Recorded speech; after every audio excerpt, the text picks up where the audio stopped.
Hello అండి, అందరికీ నమస్కారం. Welcome to SJ thoughts. ఈరోజు మనం మసాలా వడ కర్రీ ఎలా ప్రిపేర్ చేసుకోవాలో చూడబోతున్నామండి.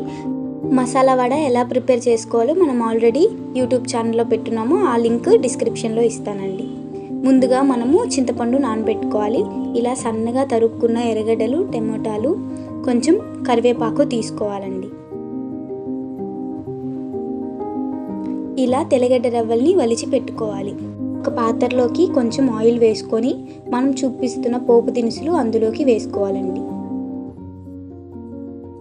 కొంచెం కరివేపాకు, మనం సన్నగా తరిగి పెట్టుకున్న ఎర్రగడ్డలు, ఇవి కొంచెం ఫ్రై చేసుకోవాలండి.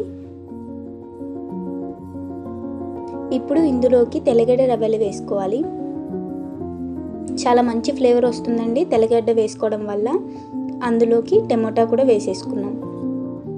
ఇప్పుడు ఇందులోకి కొంచెం పసుపు, కొంచెం కారం, ధనియాల పొడి ఒక 2 స్పూన్ల వరకు వేసుకోండి. మంచిగా చిక్కగా వస్తుందండి కర్రీ అనేది.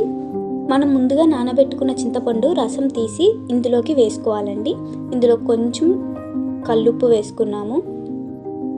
దీన్ని ఒక 5 నిమిషాల పాటు ఉడకనిచ్చామంటే మంచిగా ఇలా మరుగుతూ ఉడుకుతుందండి. ఇలా ఉడికినప్పుడు ఇందులోకి మనం మసాలా వడలు వేసుకోవాలి.